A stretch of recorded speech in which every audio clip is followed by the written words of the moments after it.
Well, Kenny, I just have to say, isn't it so nice of Mayor Dyer? Every week he waits and makes himself available and sits down in front of the camera to do that opening week after week after week. Memorized his lines so perfectly. Oh, sure. Yeah. Right, he's waiting. You got to bring him in. This is Mayor Buddy Dyer. We've all been affected by the coronavirus. We're staying at home and keeping people safe, but a lot of people rely on performing in front of live audiences to earn their income. So tonight, we're doing this benefit for them. I want to thank all the talent that's involved here tonight, and I urge those of you who have tuned in to contribute.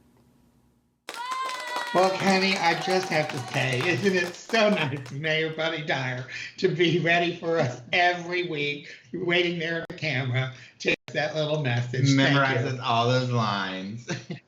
We have such a big show. We've got no time for nonsense. So let's just remind ourselves why we're here, to capitalize on what the mayor said.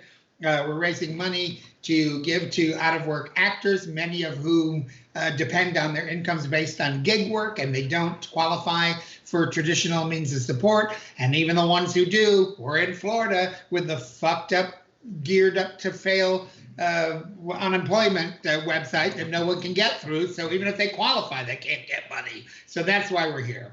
All right.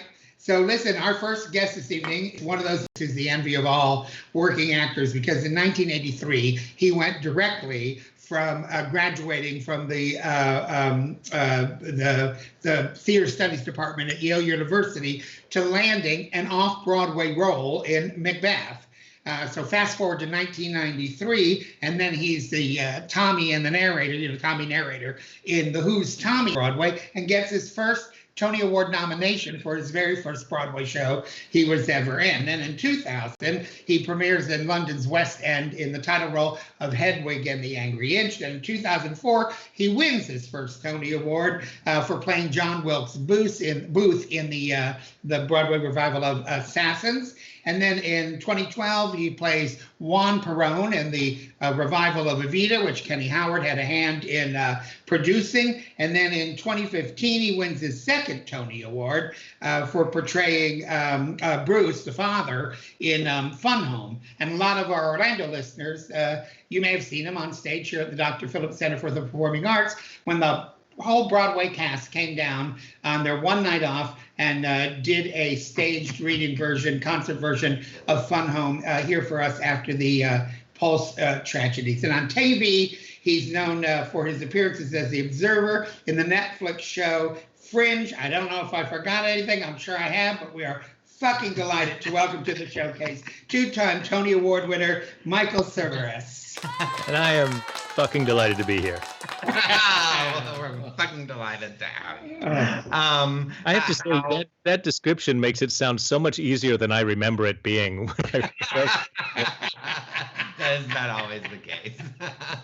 Oh, so first, tell us where you are.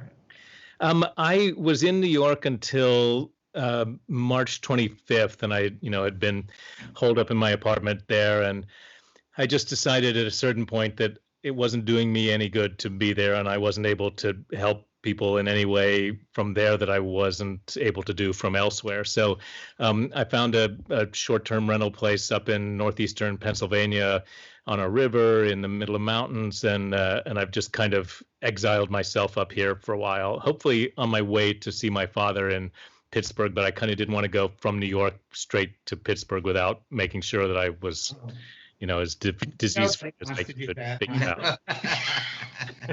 There's some severe social distancing. Yeah. How are you doing through all of this? Well, I think I've been, doing the 7 stages of grief thing that we're all doing, like every morning, afternoon, and evening. Like there are days when it feels like if I just tried a little bit, I could convince myself that everything is really fine, and nature is kind of spring is happening, and I can sometimes believe that everything is kind of fine and it's going to be fine.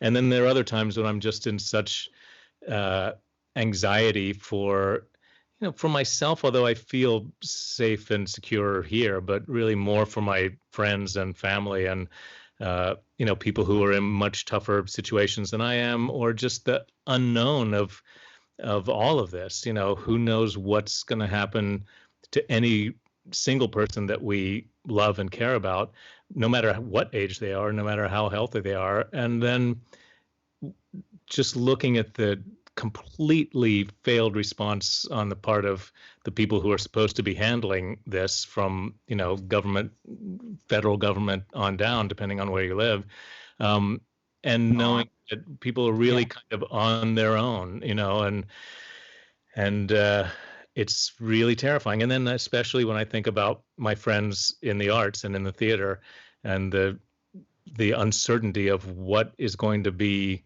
out there in the future and how it's all going to have to change.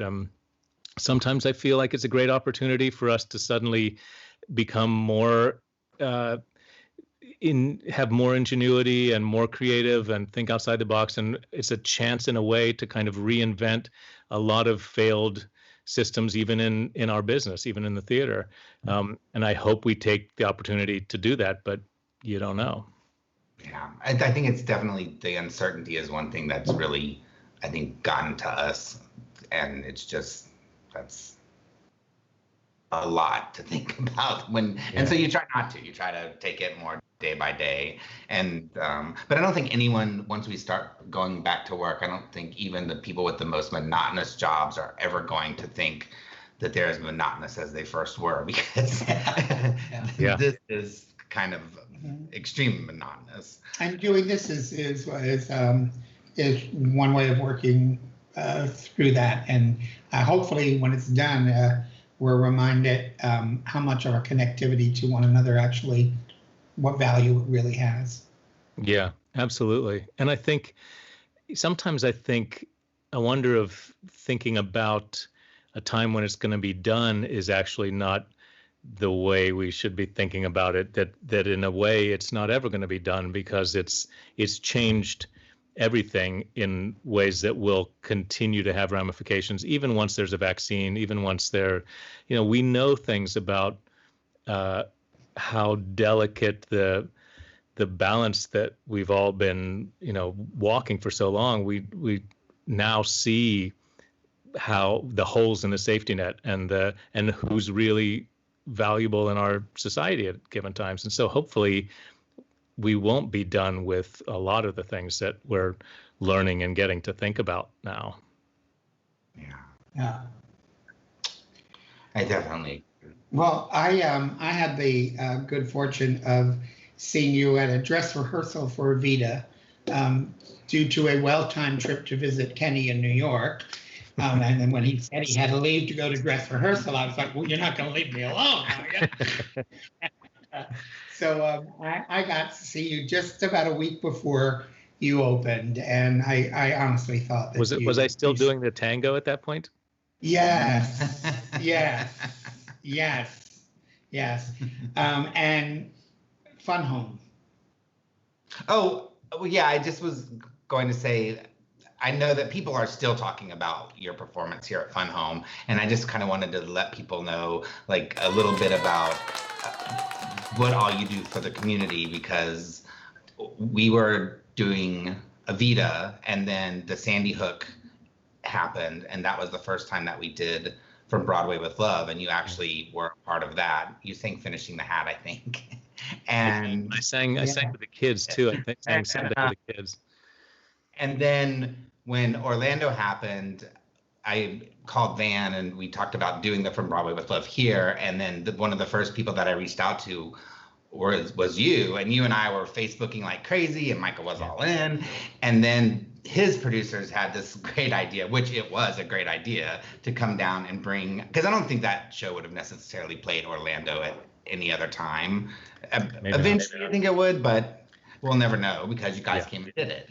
But that it just, in the end, the producers, we had to talk for lighting and made sure that we could just switch over, because we were switching over the very next day, that our lighting plots were at least somewhat amenable to each other, which they were, and we didn't change anything.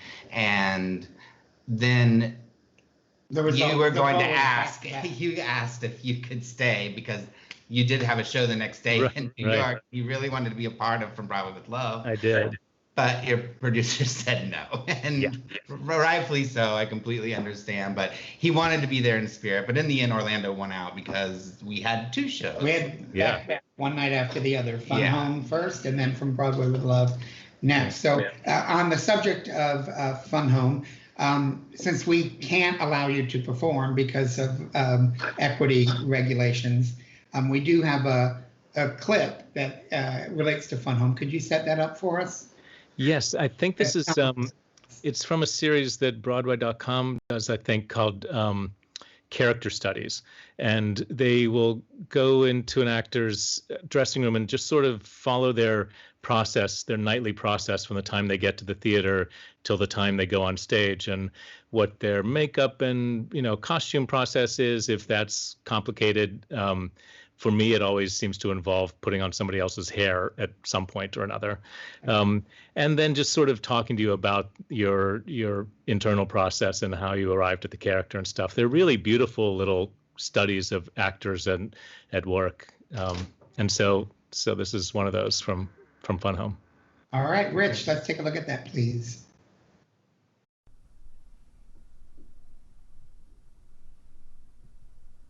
I'm Michael Cerveris, and I play Bruce Bechtel in Fun Home.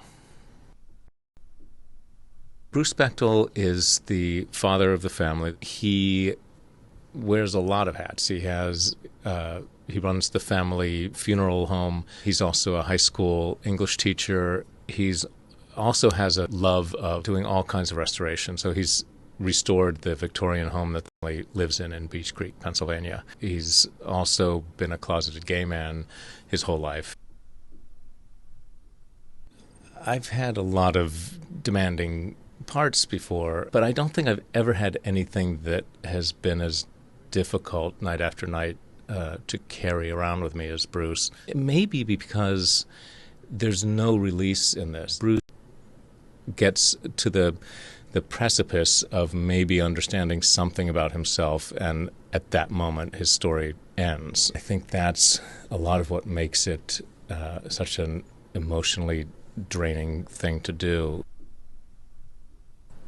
I have a lot of photographs around the dressing room. Some of them are pictures of my own family in the period of that's covered by the show in the 70s. A lot of them with me trying desperately to be David Cassidy. These photos are all of the actual Bechtel home in Pennsylvania. I'm such a dog person. My dog Gibson, who I adopted when I was doing Tommy, passed away about, I guess, almost 5 years ago now, and maybe it's just sort of the emphasis on family and home and that this is. I just started really noticing the absence of a little furry creature in my house. I named her Evangeline. She seems to love everything about being a theater dog. David Zinn's costumes for the show are so great. My dad, wore those kinds of outfits, and so very 70s hip professor sort of wear. His appearance and how he wanted to present himself to the world was extremely important to him. It's why the scene where Allison says, "You're wearing a girl color," is just devastating to him. He didn't want to draw attention unnecessarily. This part has taken everything that I've learned in the past 30 plus years since I got out of college. I feel like I'm in exactly the role and the production and the story that I'm supposed to be doing. That it's resonating, it does with people.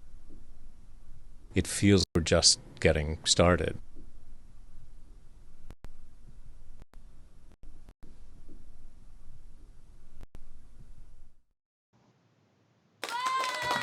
Well, that really is a great one. There's another one I think of in Evita too, when you're getting dressed for Perron. They like to follow you around getting dressed. Because I have really nice dressing rooms usually, so they're usually nice locations to film in. Well, thank you so much for coming out. Before we let you go, is there anything that you'd like to say to everyone who's watching? Well, first of all, I want to encourage everybody to use the URL at the bottom of the screen here to help support the theater community in the Orlando area and in Florida. It's beyond just taking care of actors who are out of work and who don't know where their next job is coming from, but there's so many people connected to the theater that are suffering now and are going to be suffering for a long time and don't have the advantages of some of the other sources of funding and relief right now. So anything, I know there are a lot of demands on your generosity right now, but anything that you could do right now would really make a big difference and mean a lot to people. Thank you very so much. And thanks for being with us. Bye-bye. My pleasure. Thank you. Bye-bye. Please be safe. Great. Listen, folks, I'd like to mention we've had donations from Scott Poole, Dana Bumford, and Elaine Ewan Wood, starting us off with $400. If you've made a donation in the last few minutes, we don't see them in real time, so don't worry, we'll get to them. But our next guest is originally from New York City, where she began dancing at the age of 3, and by age 10 she was dancing the lead role of Clara in the American Ballet Theatre studio version of The Nutcracker. After completing her education, which included Carnegie Mellon along with other places, she returned to New York and started acting all over the place. She was in a TV commercial for Dristan. Do you remember Dristan? And Budweiser beer. And she appeared on ABC Television's Equal Justice opposite Sarah Jessica Parker. Among her regional credits, she played Adelaide in Guys and Dolls opposite Barry Williams. And she also shared the stage with Jill Claiborne and Jane Curtin. In 1993, she opened the Center for Fine Arts, where she Impact Center for Fine Arts, where she and her talented staff taught theater and danced over 300 aspiring young artists, including the children of Meryl Streep, Jill Claiborne, Michael J. Fox, Kevin Bacon and Kira Sedgwick, and Tracy Ullman, just to name a few. Locally, she's been in more shows than I can possibly list here, but most recently she played the self-absorbed film star Masha on stage with myself under the direction of Kenny Howard at a mall in Oviedo, where we did Vanya, Sasha, Masha, and Spike. So please welcome the lovely Melanie Veazey. Hello, Melanie. Wow, that was quite the introduction. I know no matter what he says in introductions, it just all seems so important. And it was so fabulous until the end, where it was, and we did this show, and it was in a mall. It was... I was like, I've done so much in my life, and now I'm doing theater in the mall. It's wonderful publicity for Penguin Point Productions. Which is a fabulous theater. We love Penguin Point. Please. And it was an amazing experience. Matthew, really we would have never met. We would have never met. I would have never gotten to follow Michael Cerveris. Which is, right. I mean, I was like very excited to watch and then follow Michael Cerveris. Anyway, glad to have you. I had never met you until the read through for Vanya, Sasha, Masha, and Spike, and I just remember sitting there and watching her going, "Oh my God, she's every bit as good as what's her pussy from Broadway." Sigourney Weaver. Sigourney Weaver. Thank you. I think. And you were. You really were. It was a delight to share the stage with you. But we're not sharing stages right now. We're all no. Where are you? Were you tucked in at? I am tucked in my office in Maitland, Florida, suburb of Orlando, and have been here for 6 weeks now. Kind of moved everything online. I run a business that I put dance and drama enrichment programs into private schools, and so we've had to move all of that onto Facebook Live and figure that whole thing out. And then I coach voice acting and audition, and those have all become Zoom calls. So within 1 week, I had to reinvent my business. Yeah. And very, very stressful. I think so many people have shared that stress of what the heck do I do now? And how is it going to be moving forward? If schools don't open the way they did, can we go back into schools, or who the heck wants to coach online all the time, So, Right. Apparently not you. Yeah. From the tone of that statement, we'll assume Well, it's no, not you. you know what it is? It's the kids. It's the kids. And, the first week it was exciting. The second week it was kind of still exciting. The third week they're like, oh my God. By last week, I had one kid forget. The other, they were fighting over who was going first because the other one wanted to be outside, and it's hard. It's really hard because we need human interaction. This is why I try never to work with children. You have at least one human interaction, right? Who are you tucked in with? I am sequestered, quarantined with my fabulous husband, Bob Veazey. He is my rock in this time of stress and craziness. He is thankfully working still. He's in the lighting industry, and so we both work from home. So he just works away in his office and keeps me very grounded, which is, I need that desperately. Otherwise I'm like this. So in all the names that Michael was dropping, which is very impressive, by the way. I know. He didn't mention, I just know because of working with you and hanging out with you, that one of your classmates was Billy Porter, and you have some really fun things that I would love for you to share about Billy. No, I went to Carnegie Mellon and have my BFA in musical theater, and we had such amazing training. We call it boot camp, actually. But in the class below me was Billy Porter, and Billy Porter was we all knew back then that he was going to be famous in some way, shape, or form. But anywhere we were, we all took dance class together. We were in shows together. And in fact, I just pulled out, if we had more time, I have clips of me in the musical with Billy Porter, who's like tearing the stage up, and I'm this little skinny white girl in the corner, with Billy Porter, who's like throwing himself all over the stage. But we always knew he was destined for some sort of stardom.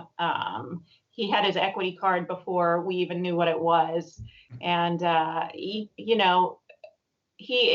has, not only is he talented, but he's truly a gracious, lovely man. If I have a student that I'm working with and, I can text him or call him and say, will you take a moment after your show? And he'll meet with my students. And so it's nice. I have a nice group of classmates that will always, we all help each other out, which is super cool. That's fantastic. Well, people would know it from coming to the show at the mall, but you sing. They would not know that. No. And though I coach singing, I haven't sung on a stage in 3 years. And so when Kenny said, will you record yourself singing? Well, it was a heart attack, meltdown, but yes, I do. Being the professional that I am, I went through 27 songs before I said, well, I actually filmed one and then I didn't like that. So. Yes, because you told us you were singing Adelaide's Lament, and that's I did. Yes. I did. But You changed your mind, so set up, what are we gonna Yeah, see? I changed my mind because it was obnoxious. Well, that's what we need. I know. We need a little, we just had Michael Cerveris, the best singer on the planet. And I love what I do, but I am a comedic, give me an Adelaide, give me a Morticia, give me that type of character, a Masha. There needs to be a musical of Masha. And, there you go. But anyway, so this is from the Pajama Game. It is I saw this show at Carnegie Mellon. I was a freshman and I was running follow spot for it. And I fell in love with it. And it's still such a wonderful, carefree musical about a 7.5-cent raise that all of the workers. I thought we would make it a little further in this process before we had to start booking spotlight operators, but here you are. I love the fact that she paid to go to Carnegie Mellon for an MFA and her first year. Even there, they make you do the shit work. That's right. That was part of we had to do crew. Yeah, us too. Yeah. All right. Anyway, so this is just one of my friends is texting me right now. Kim Pazarski, stop that.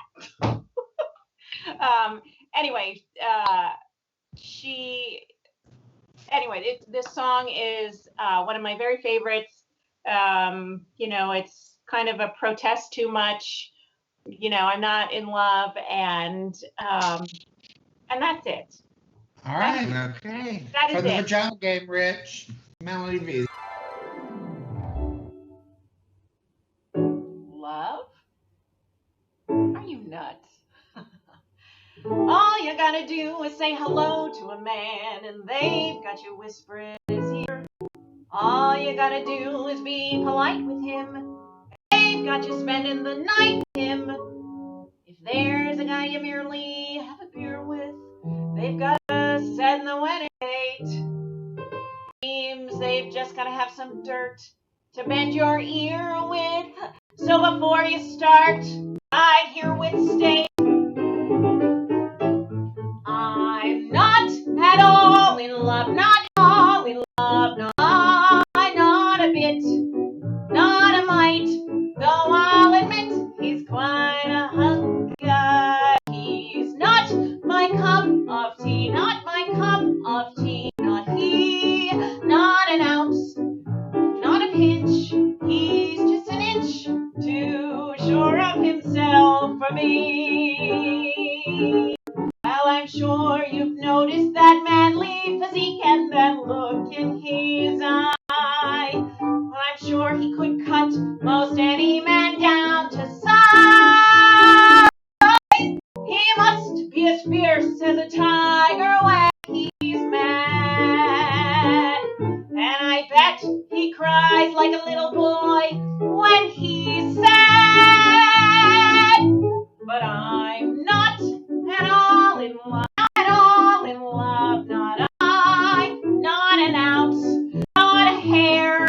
I don't care if he's as strong as a lion or if he has the rest of you sighing. You may be sold, but this girl ain't buying. I'm not at all in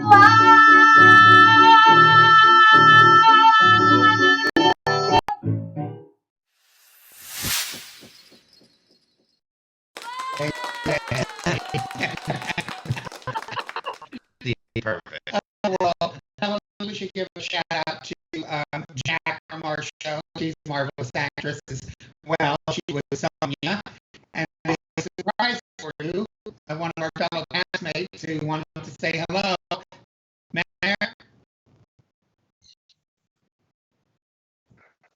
Oh, I'm just in love. Hi. Aw. Hi, Spikey. We're seeing a Matrix thing. Can you hear him, y'all? Okay. Oh, hold on. There I am. Oh, there you are. Yeah. Ladies and gentlemen, the lovely and talented Matthew Buckalew, who played Spike at the mall. Oh, Right across from the Dollar General. do you have any idea, Melanie, how jealous I was every night when I had to sit there by Sonia and watch you make out with Matthew? Oh, I'm so sorry. I'm really not sorry.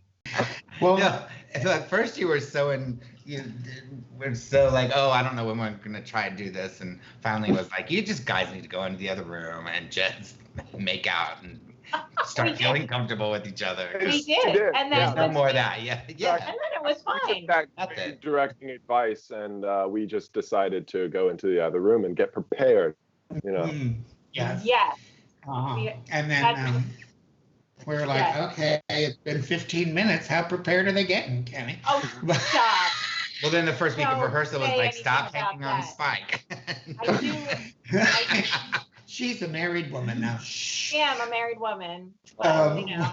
Matthew, for a lot of people, may be new to you because he's a recent graduate of the UCF theater department. And when did you graduate, Matthew? Matthew? Hello? Hello, Matthew. Sorry, I just lost you there. There you go. When did you I got a graduate poor from connection UCF? on this stuff. I graduated last year, actually, 4 days ago, or 4 days until I graduated a year ago. Yeah. Very good. So I've been out for a year now. And right out of the chute, you got cast in. I got cast in The Line in Winter with Penguin Point Productions. I got a call from Samantha Stern, actually, and I guess someone went down in that show, and I was very thankful to be in that spot because it led me to Vanya and Sonia and Masha and Spike, and that led me to you guys. Certainly the highlight of your career. And you were working also at Universal Studios at the time. What were you doing there in entertainment? Yes? Yeah, at the time, I just graduated and I was going on a couple different calls and stuff, working at Universal, doing a couple other side gigs. I did a PGA golf shoot as well over the summer, which was really cool. I did another golf fashion show shoot, and then I did a Harley Davidson and a American Crew hair shoot, which was really cool. But I think one of the coolest ways to perform is like just doing exactly what you love. And Harry Potter is something that I like really, really loved. And I got to do Death Eaters at Universal, and I got to be a Death Eater, and that was just something I ate up. Yeah, over in Hogsmeade during October. Well, that was cool. And were you not friends with a superhero for a while? Yeah, I'm still friends a little bit with Captain America and Cyclops. Yeah, we like to clean those streets on Marvel Island over there. Great. Rich, if you would watch the comments, I'm just going to throw this out there, but if someone would comment in I can't see it, but there's running chat, yes? If someone would that they're willing to donate $50, I'll ask Matthew to take his shirt off. Oh, okay. We got to get some money. Oh, we got to make money. Okay. Yeah. This Thank is God your- it's not They me. have seen too much of that. Yeah, But if you want to see more, you can follow me on Instagram at Matthew Buckalew. Right. All right. Got the Instagram plug in there. Well, let me know, Rich, if anyone says so. Melanie, we're going to invite you. Thank you so much for being with us. You are more than welcome. Love you guys. Matthew, great to see you. And It's such a- everybody. What? Oh, no. Do you watch Tiger King? Yes. Did she do it? Oh, yeah. Of course. Yeah. Okay. Absolutely. Good. 100%. There's All right. Please, everybody, give a little money to the URL below. Help all of us continue to be able to perform at some point. Okay, don't hang up yet, Melanie, because I think you might want to see this. What do you have to say, Rich?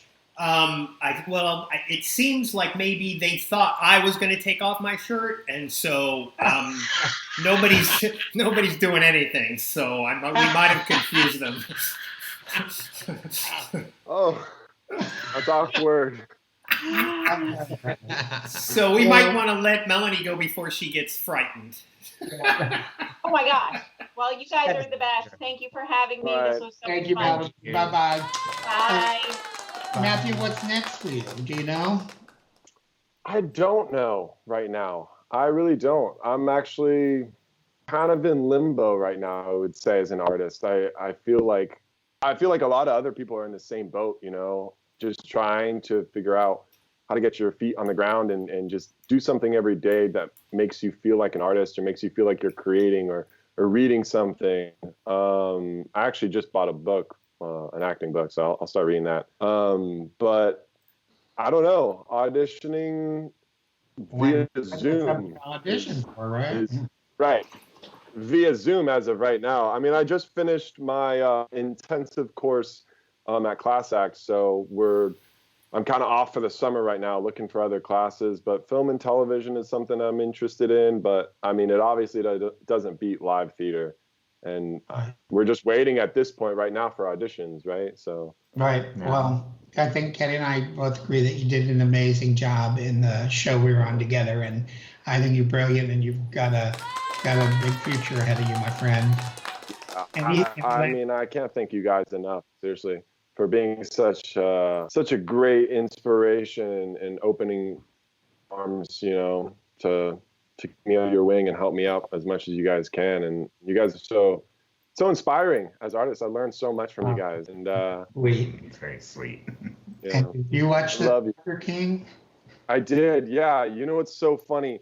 I didn't watch it at first. I didn't jump on the train until I heard that it was just like blew up, you know? And then one of my friends, Adonis, shout out to Adonis Perez, he goes, "You remind me of someone on the show," and he's like, "Just watch it. You'll see who." And I was like, "Oh, okay, yeah." And I started watching it, and it was so funny. I reminded him of Travis. Who? What? Who do you remember? Travis. You remember that? Oh, the boyfriend? Husband. Yeah. One of the two husbands of the gay guy? 3 husbands. Of the three or four? I don't know. I lost Yeah. count. I don't think he does either. Yeah, I can see that now. Well, Yeah. God. It was Well- so funny. All right. Well, actually, this just in. Uh-oh. There's $75 on the table for me to keep my shirt on and for Matthew to take his shirt off. So $75, Matthew. For $75 for the arts, baby. Ladies, applause, Rich, applause. Now we can start the interview, right?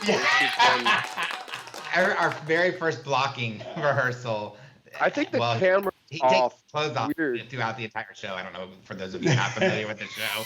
And normally that's something that, you know, we'd eventually work to. And we got to the scene and we were just, everything just came off. And that very first rehearsal, you started taking off your clothes and throwing them at me. And I'm like, oh my God, this is only the first rehearsal. I have 3 weeks of this. Oh my God. All right. I He's felt afraid of so 4K. weird that rehearsal when we were like inching up to it. I was like, okay, here we go. Like, this is where I take my pants off. Well, I take everything off. So I was like, yeah, like, I'm just going to do it. And I did it. And everyone was just like, no, stop. We're not there. So I was like, what am I doing? I'm just trying to do it. It says it I in don't the think script. that was like that at all, really. No, you were the only exception. So pom-poms cheering it all along. Anyway, it was a delightful association. And didn't you have someone you wanted to say hi to? Yes, my mom. I want to say hi to my mom. I also want to say hello to Maddie McDermott. I want to say hello to him. Love him, Maddie. All right, and your final words tonight are? Spike. Also, click on the URL and please promote artists in the area. Seriously, it's hard. It's hard. But thank you again, guys, for having me on here. I love you guys. Thanks for being a good sport and helping us raise $75. Yes. Yeah. Thank you. Yeah. See you tomorrow. All right, Bye. ladies and gentlemen, Kenny Yes. and Blue and I have been very fortunate to get a good deal of work through a local production house called the Imagination House, which is partially owned and operated by our good friend Joyce Arbusius and her husband Mike. Joyce is a past board president of Orlando Fringe. And when Kenny called her to ask if she would do a little PSA for us, she said, yeah, but I'm not going to do it quickly, because they're the Imagination House. So, And it may have been like Thursday for a Saturday show. But yeah. But anyway, them being who they are, even though half of them are working remotely and whatnot, have a look-see at this lovely little message from all of our friends at the Imagination House.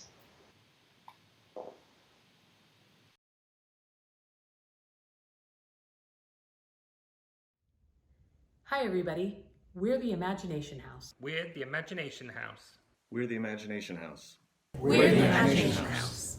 We hope you and your families are staying safe through these upside down times. We've all been affected by the COVID-19 shutdown. And we just want to say that we know things are tough right now. But we're all in this together. We're in this together. So while you enjoy the performances today, we hope you'll consider donating to the Central Florida Artists Relief Fund. Just go to the link at the bottom of the screen and give what you can. Every little bit helps. Every little bit helps. Every little bit helps. Thank you. Thank you. Thank you. Thank you. Stay strong, Orlando.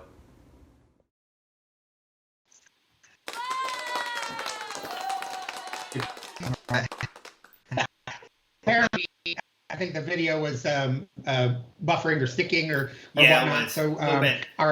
the Imagination House, it ran fine during tech rehearsal. We're going to try and run it again a little later in the show. Mike and Gabby and Joyce, don't worry about that. But I would like to announce that the Imagination House has just made a $500 donation to the cause, and they would like to challenge all the other production houses and video companies and whatnot who do similar work to what they do to match that. So we have a $500 donation from the Imagination House. So we're up to $900 already on this particular broadcast. So we are grateful to them, and we'll try and show that again later. Listen, this next guy. While making Orlando and non-Orlando sketches that have accumulated millions of views, you may have seen him, and then again, probably not, because the internet's a big place, you know what I'm saying? You may have heard him on the radio, but then maybe not, because everyone's listening to fucking podcasts. And you may have seen him doing stand-up comedy, but probably not lately, because pandemics kill live entertainment, or so he says. He is the current 3-time winner of the Orlando Weekly Comedian of the Year acknowledgement, but you probably don't know that either. Anyway, please just welcome Rauce Padgett. And Rauce, we can't hear you. Yeah, there we go. Now we're talking, right? Oh, Rauce has got his shirt off as well. Well, I figured that guy got $75. Money, who'll give $75 for Rauce to put his shirt back on? Yeah, see, there it is. We can raise money somehow. I'm either $20 or $75 for the shirt back on. I know what my body is. My question for you, fine gentlemen, who likes whole milk? Because my God. Everyone hates the 1%, but what do you guys think about 2%? Look at that. See, you're making fun of yourself, but you're like totally my cup of tea, as you will. All right. No. But I'm gonna switch to skim. Yeah. I like how I'm Wanzie's oolong. That makes me happy. I was really upset when we were trying to get a hold of you for the tech call, and you said you were sorry you were unavailable, but you were working out. And I'm like, oh no, don't mess up that perfect body. Yeah, no, it's like the 4th time I've worked out in my life. So any interruption actually was I needed it. I needed that. Well, for those of you who are fringe goers, you might know that Rauce is the very popular late night host of Tonight at Midnight, the show that goes on Fridays and Saturday nights, late night at Fringe, which is, I think, the first time you and I shared the stage together. Isn't that correct? It is, and you got me VIP express pass tickets to the pumpkin patch. Yeah. Well, that was more Michael Marinaccio's doing than mine. Yeah, but I loved it. Dude, it's of legend. It's legendary. Your pumpkin. So if the people who are watching who don't know, for you to go down to the pumpkin patch, that means you got to slide off your kicks and let Wanzie become the mayor of your feet, and he just starts going to town and starts getting in there. Video. Oh my God. It was the only time I ever wanted to smoke a cigarette on stage was when I was in the middle of that pumpkin patch. I'll tell you what. Well, it'll always be a fond memory of mine too, Rauce. Listen, you started out your career kind of at Universal Studios as well, correct? I did, yeah. The first thing I was in animated. Shout out to people who are in fur. That was my first big taste of entertainment, and although I wanted to talk and I didn't because I really enjoyed that job, it was a massive I learned so much from being able to perform in silence inside a costume, a fur costume. But then you did get to do a face character, and I know they have rules where you can't always say what character you did, but I want to hear that voice. So how do we handle that? Yeah, you got. How about this? This will. Who wants to hear my President Trump impression? There you go. Yeah, right. Yeah, this is my President Trump impression. This should answer your question. Like Zoink Scoob. See what I'm saying there? That's my Trump. A lot of people don't think it's spot on, but that's my Trump impression and the answer to your question. Yeah. Your hair is the most combed I've ever seen it. I'm a little disappointed. That's just that happened because I took off my shirt and I think a sleeve caught it and then brought it up to the right. Well, so how did you decide that you were going to get into stand-up comedy? Great question, and hopefully a good answer coming to you. I went to a theme park audition, and halfway through the monologue, I just thought, I'm not gonna get this job. I remember in the middle of acting out this monologue and going, I ain't shit. Like, this is not good. I knew it, and I had to go find a stage because being on a stage is a priceless education. And there's only one avenue that I was aware of that would just let you up on a stage, and that's open mic comedy. I did that for 2 or 3 years, and it just built my confidence up. I was getting some laughs here and there, and next thing I knew, I had a tight 5. I went into that same audition room with a lot of confidence. Dare I say too much, because I just thought the people across you guys haven't told jokes in a coffee shop and got heckled by a coffee grinder. This is nothing to me now. And then that's the mentality that I booked ended my up first being acting. President Trump. Yeah, and that's how I got to be President Trump for Where Universal Studios. Where was your first open mic? Whose show? It was at Best of British. That was ran by another local theme park actor, Kevin White, who I've actually since then done a lot of shows out of state with him. We did a couple shows in Georgia and I think like South Carolina, Alabama. But he was having an open mic. Best of British, may it rest in peace. It's no longer there. And my intention the first time I ever did stand-up was that I wanted to bomb. Because every comedian is telling me, like, yo, bombing is the absolute worst. So I was like, well, let's just get the hard part out of the way. And it's a strange decision looking back on it to go, first time, I'm going to do terrible. Here we go. I even wrote a joke that would bomb. Which was? What's funny about cancer? Absolutely nothing. That was my first joke. That was the first joke How I did ever that wrote. bomb? I think that's hysterical. I mean, it's In the context of bombing. Yeah, in the context of bombing, yeah, trying to do bad. But there wasn't even a lot of people there. I don't think there's a Webster dictionary definition of bombing, because you guys have seen it too. I'm sure a lot of singers and actors go out and they come on stage and they're like, I did great. And you look at them and you're like, no, you did bad. I don't know what you're talking about. We would never.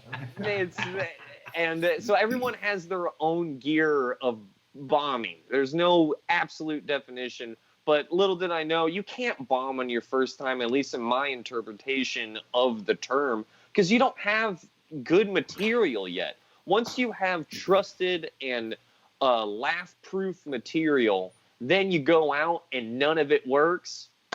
That's bombing. That's bombing right there. Especially you got 15 more minutes to go. You're getting paid to do 45. Woo-wee! Well, listen, you sent us a clip. It's a very short clip. It's only about 2 minutes long, but clearly in this clip, you own the goddamn stage, and you are out there with complete and total confidence. Where is this, at the Improv, correct? Yes, this is the off of I Drive, the Orlando Improv. Well, let's give a look at how you appear on stage nowadays, Rich. Let's do it. Whenever white people see a Spanish word, we think we put on some Spanish zest on the pronunciation, and it is embarrassing every time. I fall guilty of it. I brought her into Chipotle. It was her first time at Chipotle, and I introduced the menu, and I go, yeah, they have chicken, they have steak, they have barbacoa.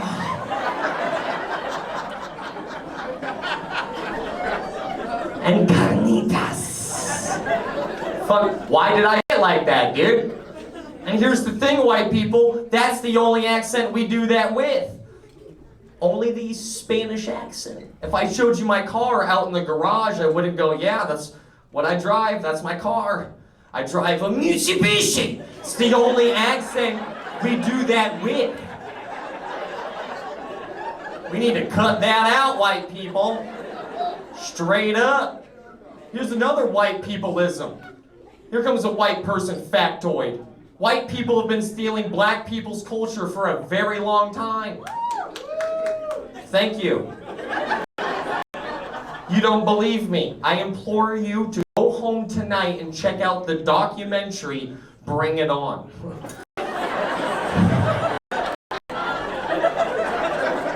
That is a powerful film, Brown. It will change your perception, man.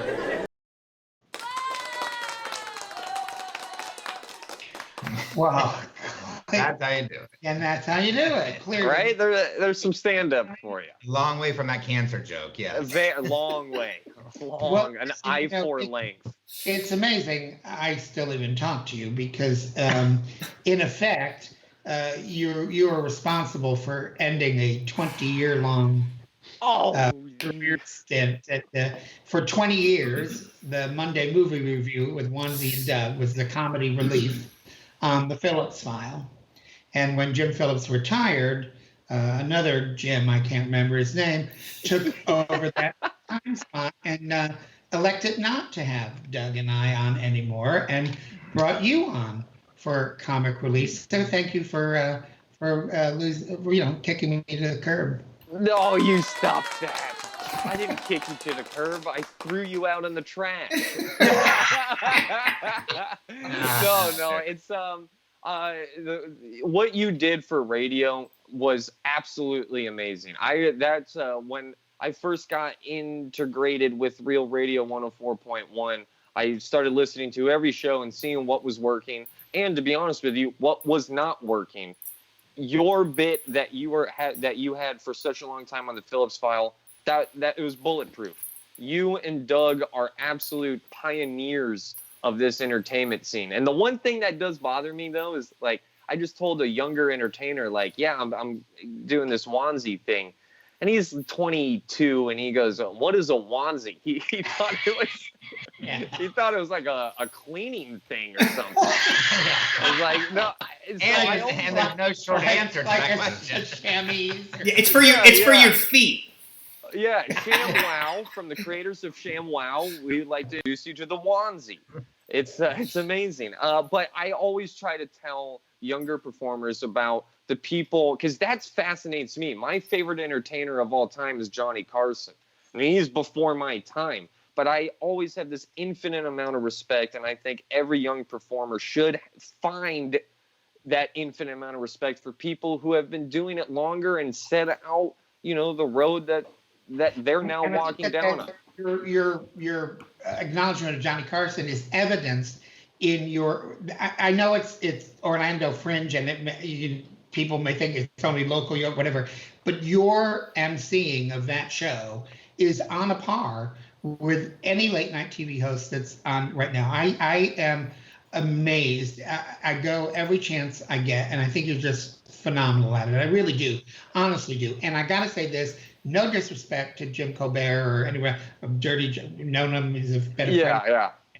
But you're the fucking best thing on that goddamn show. And thanks, brother. My only regret about that show, well, not the only one, but my main regret about that show is your humor is so fast and so sophisticated that honest to God, I feel like 50 the time, right over their heads. They don't even realize you're being funny, and they have missed a golden opportunity to let you, you'll have your own show one day, I have no doubt. Oh man, it would be a huge honor. And going back to that late night host show of Tonight at Midnight, that has been the biggest honor of my life. That late night talk show, I hope that the future doesn't forget about what those shows have contributed to American entertainment. So when I got asked to do it, I've done some really cool shit in my life. That is without a doubt the coolest thing I've ever been asked to do. I feel very lucky and truly blessed, but I take that as serious as I possibly can, because it gave me a new definition of being honored to do something. And it wasn't when Jeff Jones and I invited you to perform at the Starlight Room at Savoy? Unfortunately, no. It was great. That was a fun one. I enjoyed it. But that late night talk show at Fringe, because every Fringe around this planet has one of those. In Orlando, we had the midnight, we had the midnight cabaret, but there wasn't anything that was 6 or 7 nights.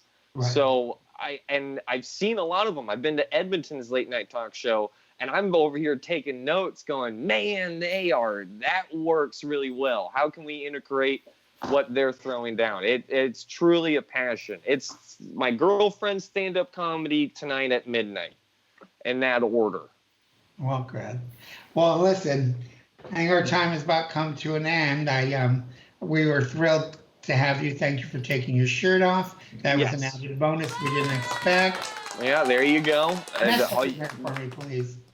The milk buffet is always open. What'd you just request of me? Mess up your hair. Okay, here we go. So you look normal. There you go. There's the shaggy love. Ladies and gentlemen. That's wrong. Anything you have to say? Parting words, Rauce? Check me out on Real Radio 104.1 on the Jim Colbert Show. I'm the young guy on that show. During the time we used to be on. Yes, 3 to 7. But shout out to you, Wanzie. You are truly a pioneer in Central Florida, and I know I tell all the compliments about you, because people need to know where Orlando comedy and entertainment came from, so we can see where to go in the future. Big believer of that. And also, check out this link. Donate money to this link, because we need to keep our actors still acting. Because if we don't have our actors acting in Orlando, we become Kissimmee. You don't want that. All right. And on that note, we'll say goodbye. I love you. Thank you so much. You too. Thank you. Oh, ladies and gentlemen, become Kissimmee. Listen, we're like the Obama campaign and Sanders. The bulk of our donations, contributions are not of the $100 or $500 level. They're of the $5 and $10 level. So please, if you're enjoying the show, if you have a few dollars to spare, take a moment, use the URL, and just give what you can. And if you're not in a position, then we're just happy to have you along for the ride. Listen, our next guest is someone who, without whom we couldn't be doing any of this, literally, and we'll talk a little bit about that after he's on, but he's the man at the tote board. He is the owner, publisher of Watermark, which is Central Florida's alternative LGBTQ news magazine, and he's with us tonight, so please welcome Rick Claggett. Or is Rick with us? Well, he's not, because we need to go and get an update from Jacob real quick, and then I'll pull Rick in. So that's okay. Okay. Yeah, no, it's very good. It's good news. No, so kids and other people, you remember Jacob Laval we had on last week, the child star from Broadway and HBO and whatnot. He issued a Cameo challenge and invited anyone who wanted to go on Cameo and request him doing a Cameo spot for you for $20. And apparently, thanks to you all, he has raised $300 doing the Cameo appearances through the week and is donating all $300 of that to this cause, which now brings us up to I think $1,200 for tonight's broadcast, right? We're at 9 and 3.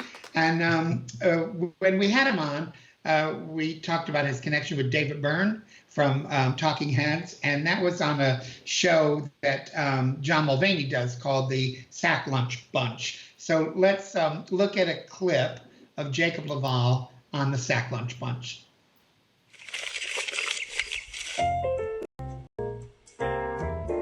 Welcome to Paper Mache Time.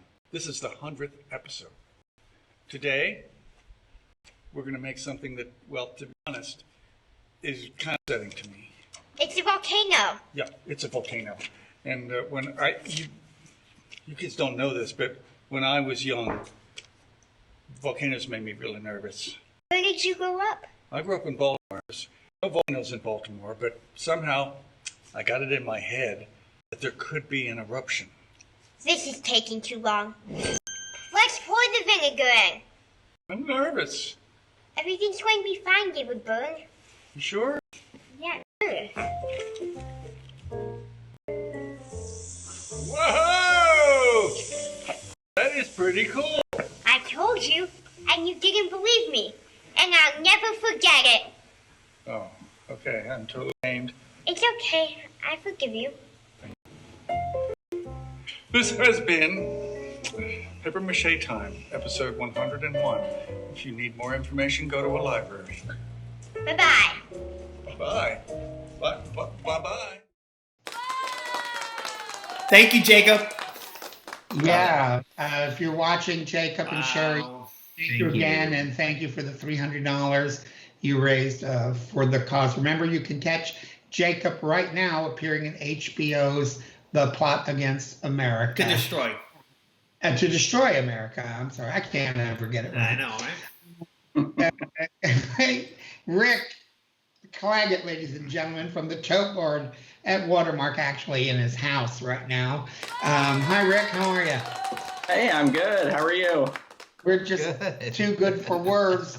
Ladies and gentlemen, when we started to set this up, we realized we needed a way to collect funds. We went to Rick because he had a website. He had a for collecting money. He had a way for us to collect the applications for assistance, the whole 9 yards. He jumped in double barrel and has been with us ever since, much to his dismay.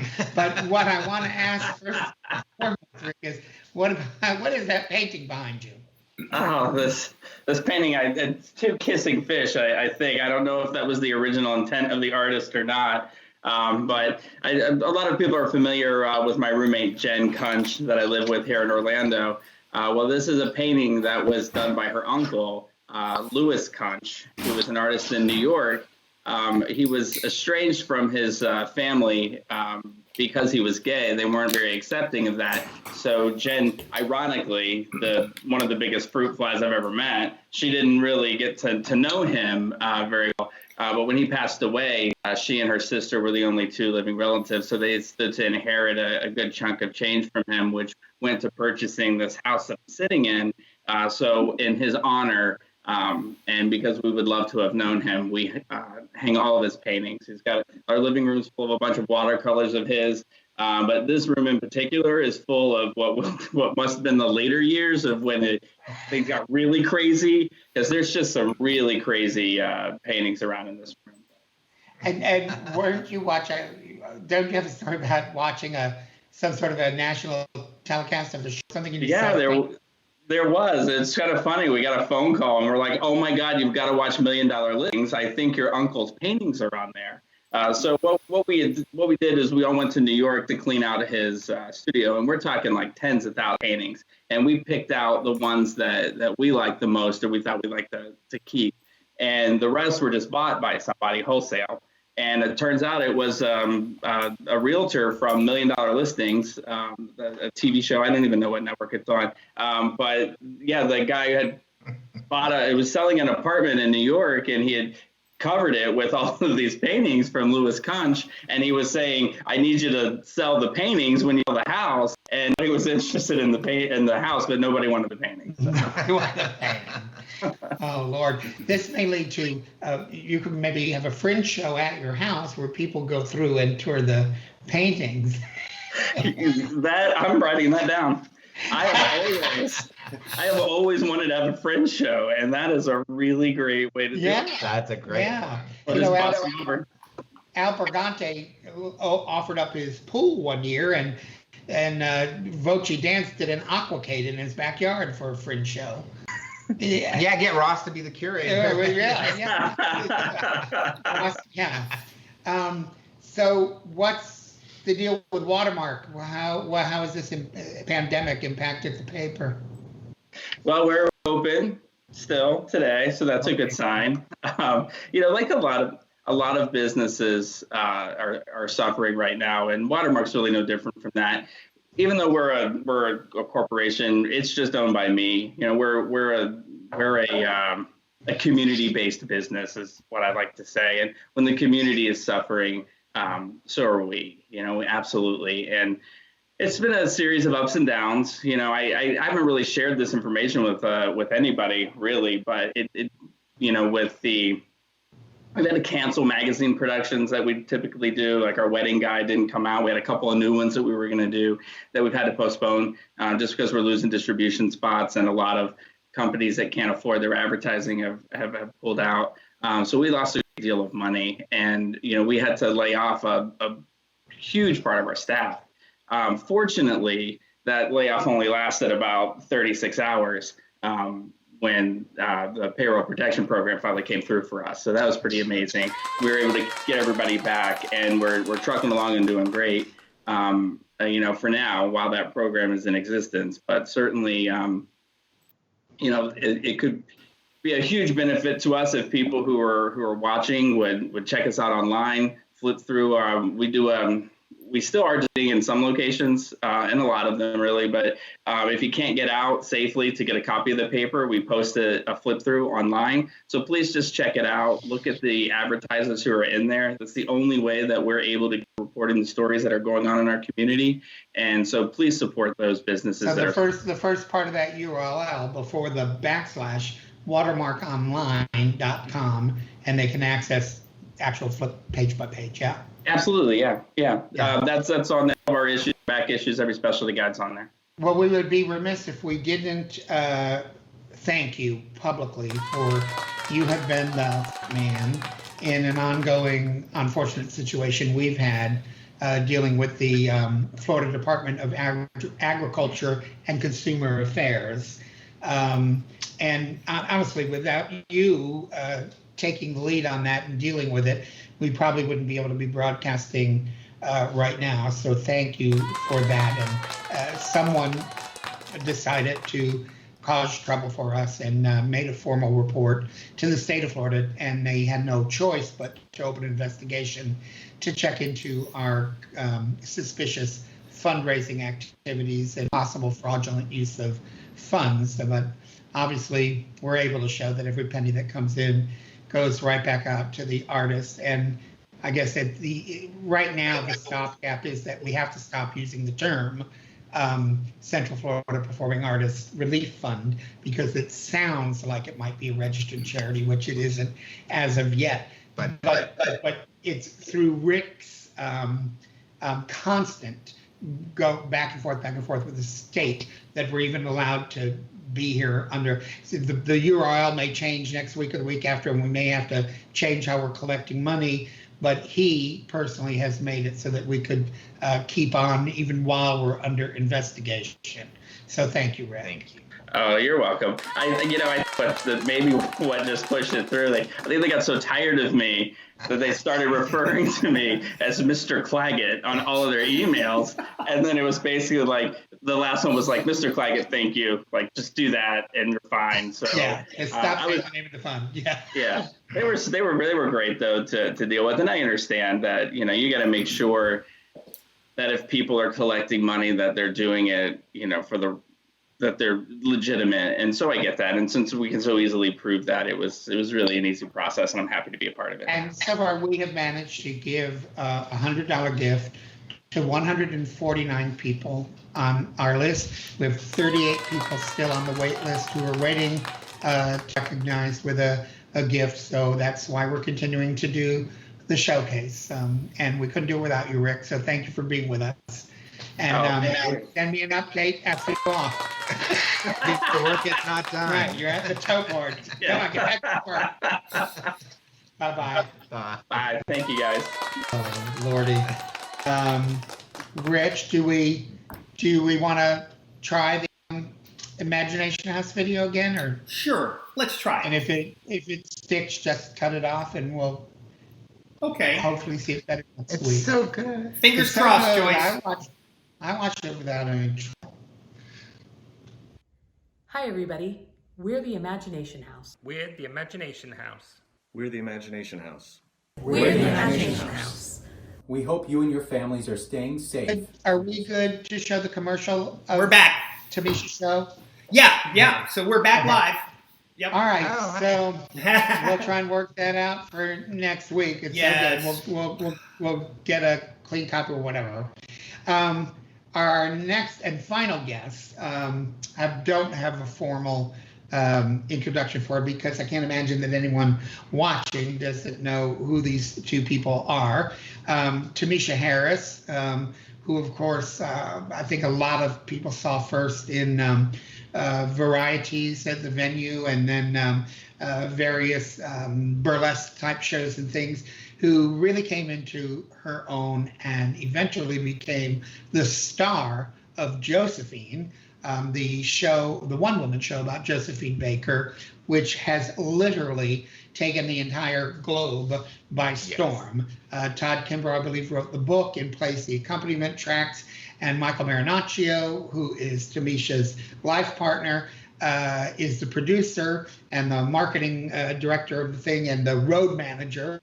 And anyway, between the two of them, they have garnered major awards at just about every festival that they've entered, and rave reviews and sold out houses everywhere from Europe to Australia, Canada, and America. So let's please, before we bring them on, let's show, and this has a date on it in a theater, but this is a commercial that they run for the show as it travels around the world. And just in case you haven't seen Josephine, this will give you just a little taste of it. Rich? The only person who don't strip search is the exhibitionist.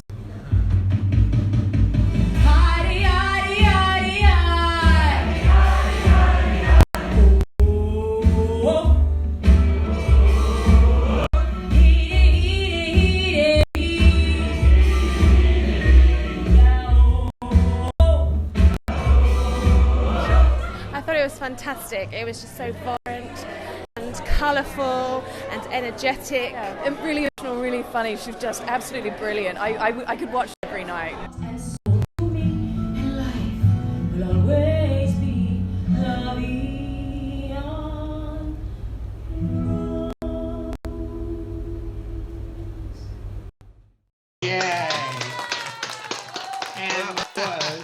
Tymisha Harris's Josephine. Here they are, the power couple of Orlando, ladies and gentlemen, Michael Marinaccio and Tymisha Harris. Hi. Hi, guys. How are you? Hello. Good evening, everyone.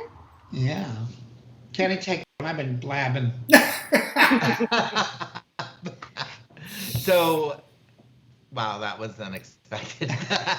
But I have started off every call with how is it in quarantine or shelter in place, as you will, with the two of you? Going well? Yeah, I think so. Good. I don't know. How do you feel, Tymisha? Wait, that was a different. You sure? It actually has been going very well. I have a nice little place outside that I can escape to, and it's been wonderful. Yeah, we converted the garage last year into the Tymisha shed. So she has her costumes and a little loft, and she can sleep out there when I'm driving her crazy, or just spend time. She has mirrors walled for dancing, and mirrors and she's creating a garden out there. It's pretty great. I mean, honestly, we're used to having longer stretches of just kind of downtime because we spend about 4 months on the road out of the year. So then we'll get home and we'll have a couple of months. It's usually a lot busier, so this has been great for us to be able to get things done around the house, So when she goes to the Tymisha, do you lock the back door or what? Sometimes, yeah. And I have the spare key inside, so. Well, I think everybody's aware that Michael was steering the Orlando Fringe Festival for quite some time, and his role at Fringe changed, I think, primarily to accommodate your touring schedule. Tell us what it's been like touring, and what's like. Give us a couple of the highlights of. Oh wow, yeah. So we didn't really expect the success that we've had with Josephine. So when we started writing it in 2015, we just thought it'd be a cool thing to do and be able to get out on the road, but. It really kind of took over our lives, and so being on the road has been amazing. We've seen some of the most incredible places on earth. We just got back right before the national emergency was called. We got back just in time from Australia, where we did the Adelaide for the first time, and won several awards, Critics' Choice, a Critics' Circle Award. Critics' Circle. We extended the run, sold out the show. I mean, it was really, really just a big, warm embrace being there. And then we got to go to these really places. We spent a couple of days in a place on the beach and winery and cliff sides. And, kangaroos and petting kangaroos and koalas. Koalas and kookaburras and all that reptile shit. Saw the biggest spider I've ever seen in my life, and huntsman spider. Oh, his first day, she was terrified. What's the biggest house you played, Misha? Say it again. What's the largest audience you played in front of? In shows? Oh gosh, probably the Plaza here in Orlando, and then. In Adelaide, we went outside and did a smaller fringe called the Sterling Fringe, and actually performed in our first tent that was probably only supposed to be 100 people, maybe. I don't know. I think the tent probably was meant to fit 60. And they fit 150. I swear, I've never seen these old people. They literally shoved old folks in there. People were exiting through the back of the tent where my entrance was. They had it was one of the best experiences ever for anyone. It sounds like an amazing experience. So you've got a couple of videos for us. Which one are we seeing first? My Heart Belongs to Daddy? Yes. Can you set that up for us? And they're adorable, by the way. We had a tech yesterday, and this is just fantastic. Yes, actually, Tymisha originally sent us in performance videos, and we were like, people really want to see you in your house. They want to know in your Tymisha. They want to know you're working for them, trying to pull them into this thing. So, so last night in the tech rehearsal, we were like, well, this is okay, but would you mind maybe tomorrow getting up in the morning and recording 2 songs doing for some us? homework and doing And something. so she did. So set this one up for us, Tamika. And this is her in the morning, just when you start. I woke up like this. Yeah, I you woke might up get like just that. like it. So I just decided to show you all what the Tymisha looked like and what it kind of goes on, what's been going on in there, and sing a little bit. And yeah, well, it's gorgeous. Just having some fun. Oh my goodness. Excuse me, you caught me off guard. I was just fixing my little summer frock. You know. And I thought I would sing a song. Coming live from a place called the Tymisha, whatever day this is in 2020. Is it almost over? No? Okay, just checking. And I also thought I would dedicate that song to one of the main reasons why I have a Tymisha, since it's always so curious and people are wondering.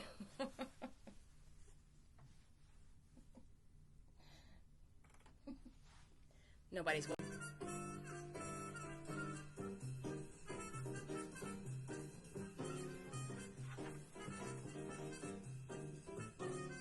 While tearing off the game of golf, I may make a play for the caddy. But when I do, I don't fall through, 'cause my heart belongs to Daddy. If I invite a boy some night to dine on some fine fin and hattie, I just adore his asking for more, 'cause my heart belongs to Daddy. Yes, my heart belongs to Daddy.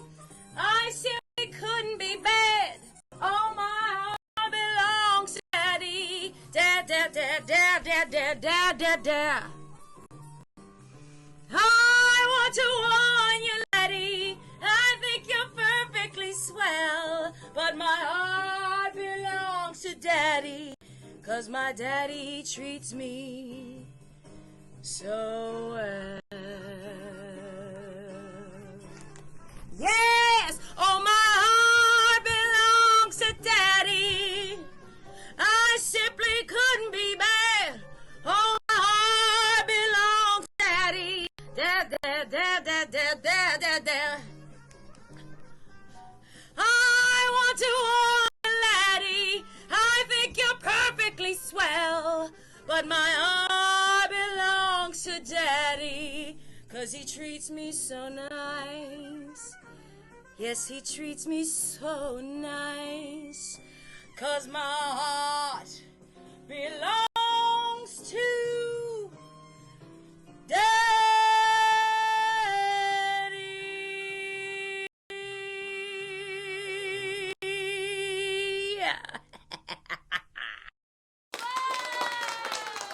Yeah.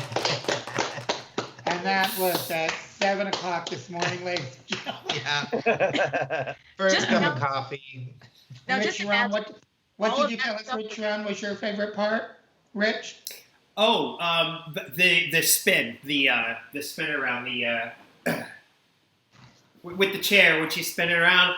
The production value is unbelievable, and it all came together in the morning. Did we mention that it just happened this morning? Yeah. I think we might have covered that. Most of that stuff that's in the Tymisha was actually in this room for a long time. Yeah, I finally got my office back. Which there's the reason. I remember this thing got leaving covered the in kitchen involved walking through a sheet of boas and yeah. Does that also move to the Tymisha? The boas? Yes. Yes. Okay. I took out everything I could. Well, the next number is one of the loveliest numbers from Josephine. Why don't you set that up for us? It is my favorite.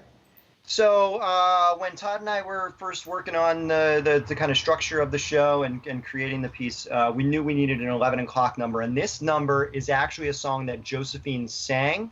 There's a great recording. You can find it on YouTube. Just look up Josephine Baker singing this song. And her version is so far out there. I don't even know how the band follows her. She just does her own thing with the show. So our version was kind of taking that essence and then combining it with kind of a little more made to make a little more sense musically and fit Tymisha's voice really well. And it just Todd's arrangement, her singing it, and the timing in the show, it just makes it a really knockout number. And the title of the song is Times They Are A-Changin' by Bob Dylan. And this is gorgeous, direct from the Tymisha. Rich? That wasn't the right song.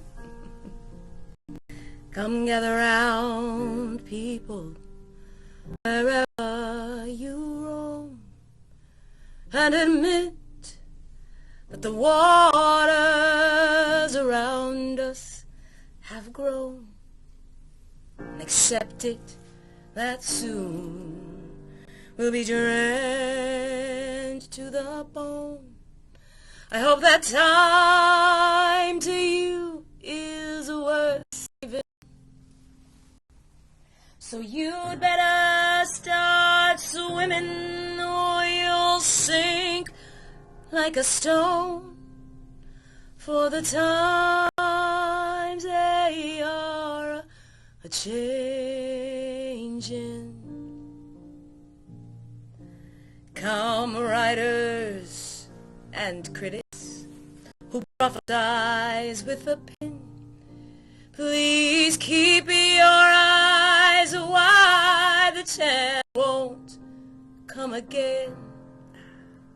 And don't speak too soon, for that wheel still spins, and there's no telling who that it's naming. For the loser now will be the later to win. For the times they are changing.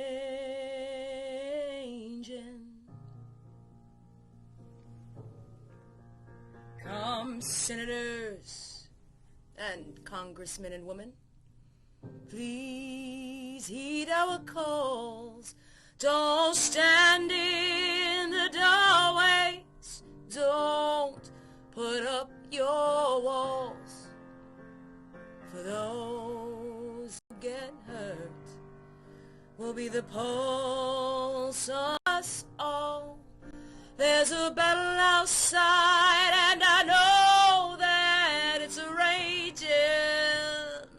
Oh, it'll soon shake your windows and rattle your walls. For the times they are a-changing.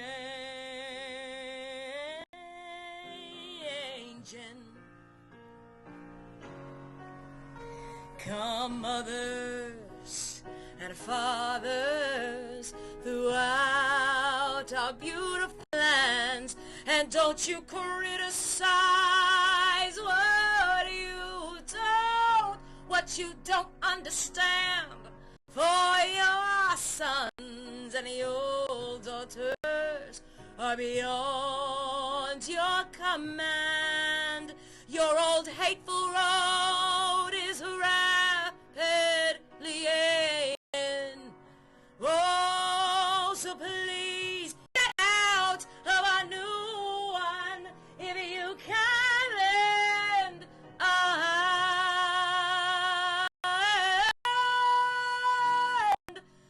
For the time they need a change.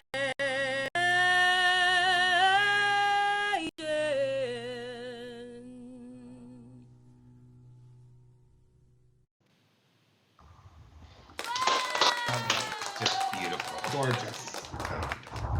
awesome. To that, I think we should have a shot. Oh. That's good. We are drinking Maker's Mark here, just to advertise our sponsor. I'm just kidding. What do you got? We give them a lot of money, actually. I got Deep Eddy grapefruit. We read fuck whatever. Vodka. How about Cheers to Lite. Josephine and Tymisha and Michael. To the survival of the human race. The human race. Yeah. So, final question, Kenny. Tiger King. Yes. I unfortunately have seen it twice. Unfortunately? Oh, I watched it again with Michael. Well, I binge watched it one night. I was just like, oh my God, this is just too much. And it was before all the fuss. Like, it just popped up in Netflix. I was like, all right. Yeah. Then all the hullabaloo, and then Tamisha's like, I have to watch it. And so I ended up watching most of I kept coming in and out when he binge watched it. Like, oh, that's a funny part. Ooh, this is going to be a hot ass mess. Oh my God, what the hell's going on? I mean, every episode, you're like, well, wow, this is crazy. It can't get anything. I got to watch this And whole it damn does, thing. and And boom, everything happened. Did she do it? Do you think she killed her husband? Yeah. Silent but deadly, yes. I gotta say, definitely yes. I mean, it's just too perfect that she fed him to the tigers. She was gonna lose her tigers. I can't. Tigers or? I also. Spoiler alert! Spoiler alert! However many guests I asked, Everyone zero said, yeah. for yeses. So. It's just like, come on. I also think that Joe Exotic sang his own song, so I'm probably not a good guy to trust. Oh yeah, no. Oh, he didn't. No, Yeah, he didn't sing his own song. No. The whole time I was saying to Kenny, that is not him singing. That is not him singing. And then went online and found out it wasn't. Yeah. You guys have the final word today as we leave. Do you have anything you'd like to tell everyone? I know you do. You know, don't give up hope. Don't give up understanding. Don't give up each other. This form. Don't give up yet. Don't give up on each other yet. Continue to wash your hands and practice social distancing on the outside, but conserve water. That's a whole nother issue. We'll save you for next year's pandemic. My advice is to find the silver lining. You know, take this time. If you've got time off, then use it to do something that you want to do. Learn a language or do something that you want to do for you. So take that time and don't feel guilty about just sitting around binge watching TV all day if that's what you need to do too. Better yourselves, ourselves. Well, one thing I love about this show is each week I ask that of everyone, and we'll have some serious conversations sometimes with like Michael at the top of the show, but then there's humor always comes back, and there's always is that silver lining, and I think that's just us as artists, as human beings, and I mean, if we don't have that silver lining, I don't know what we do. And there is a silver lining. So You're right. Yeah, well, we're more used to this than most of the rest of the world. I mean, artists are used to having periods of no work and no money coming in and figuring out what to do with yourself and your life. So I feel you're more prepared than a lot. I realize that. It is thrown at us. I realize that this is probably the first time that, as an independent artist and a performance artist, this is the first time I've ever stopped and had nothing to do. Yeah. I had to force myself to make the projects in the shed and all these things, but that was a great decompress for my post-show decompression after Australia. That was a great way for me to decompress and clear out a lot of things in my life. For sure. So, well, I want to contact Mike so I can say that sentence next year. Well, we can't thank you enough for being with us. We love you. Bye-bye. Oh, love you guys. Bye. So, ladies and germs, we have had donations from the lovely David Lee, Chris Yakubchik, an off-time contributor, Robert Curry, an off-time contributor, Miles Thurgood, who I believe I've mentioned before, Darlene Dondi, who has contributed before. Thank you all so much for treating this like a night out at the theater and continuing to tribute. So along with the money that Jacob raised, his $300 and the $500 from the Imagination House $100 from Elaine Wood. We have raised, ladies and gentlemen, tonight, $700 in excess of our goal, which is to raise $1,000 at each broadcast. Our total for this evening is $1,700. That is another 17 people off of our 38 waiting who will get a $100 gift thanks to your generosity. Rich. Thank you. Hey. Who's that? It's my co-producer, Oliver. He's been manning the camera board, and that's why sometimes the switch gets a little bit weird. You know, he doesn't have thumbs, so he's doing the best he can. But he's been very patient, worked real hard on the show this week. So this is his 15 seconds. Someone else who worked hard on the show this week is David Dorman. Oh, God, yeah, for sure. We called him up and said, you know, at the beginning we have a hold, but there's nothing to let the audience know we're holding. Could you make a little video that lets people know we're holding on purpose? And I think we had that at the beginning of tonight's broadcast. And that's all David's doing, as well as the intro and outro credits. And if Matthew Buckalew, if you're still watching, we didn't have you in the opening credits because you were a surprise guest for Melanie, but David does have you in these end roll credits. And with that, he's good. I think we'll say goodnight. Thank you. Watch the credits, ladies and gentlemen. Thanks for being with us. Thank you. Thanks, everybody. See you later. Next week.